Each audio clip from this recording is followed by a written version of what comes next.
नमस्कार दोस्तों, स्वागत है आप सभी का वास्तु ज्ञान उपाय यूट्यूब चैनल पर।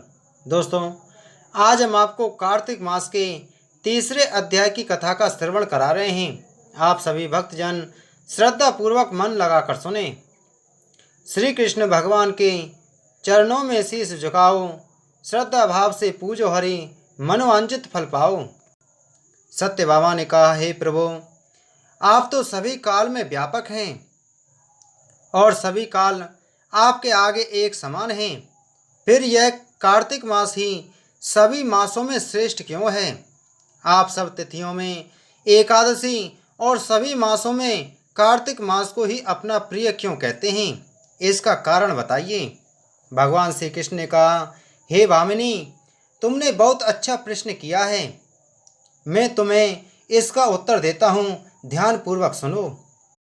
इसी प्रकार एक बार महाराज बैन के पुत्र राजा पृथु ने प्रश्न के उत्तर में देवर्षि नारद से प्रश्न किया था, जिसका उत्तर देते हुए नारद जी ने उसे कार्तिक मास की महिमा बताते हुए कहा, हे राजन, एक समय शंख नाम का एक राक्षस बहुत बलवान एवं अत्याचारी हो गया था।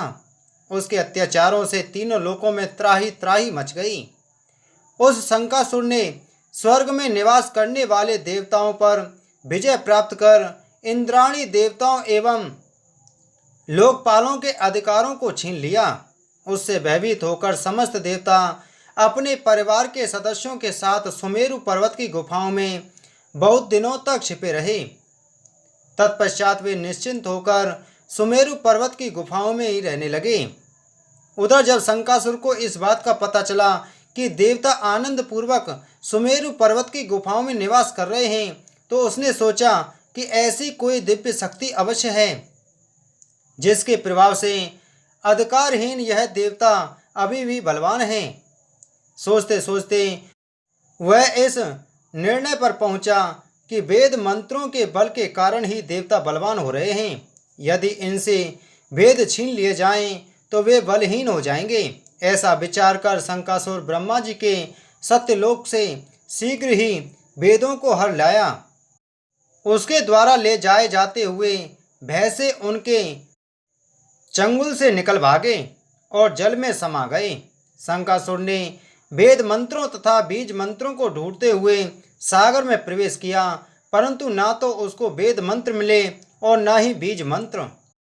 जब शंकासुर सागर से निराश होकर वापस लौटा तो उस समय ब्रह्मा जी पूजा की सामग्री लेकर सभी देवताओं के साथ भगवान विष्णु की शरण में पहुँचे और भगवान को गहरी निद्रा से जगाने के लिए गाने बजाने लगे और धूप गंध आदि से बारंबार उनका पूजन करने लगे।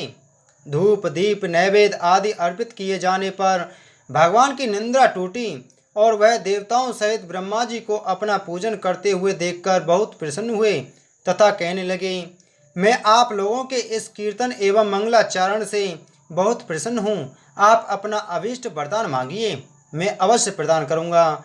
जो मनुष्य आश्विन शुक्ल की एकादशी से देवस्थान एकादशी तक ब्रह्म मुहूर्त में उठकर मेरी पूजा करेंगे, उन्हें तुम्हारी ही भांति मेरे प्रसन्न होने के कारण सुख की प्राप्ति होगी। आप लोग जो पाद अर्ध आचमन और जल आदि सामग्री मेरे लिए लाए हैं, वे अनंत गुणों वाली होकर आपका कल्याण करेंगी। शंकासुर द्वारा हरे गए संपूर्ण वेद जल में स्थित हैं। मैं सागर पुत्र शंकासुर का वध करके उन वेदों को अभी लाए देता हूँ। आज से मंत्र बीज और वेदों सहित मैं प्रतिवर्ष कार्तिक मास में जल में विश्राम किया करूँगा। अब मैं मत्स्य का रूप धारण करके जल में जाता हूँ। तुम सब देवता भी मुनीश्वरों सहित मेरे साथ जल में आओ। इस कार्तिक मास में जो श्रेष्ठ मनुष्य प्रातःकाल स्नान करते हैं, वे सब यज्ञ के अवव्रत स्नान द्वारा भली भांति नहा लेते हैं।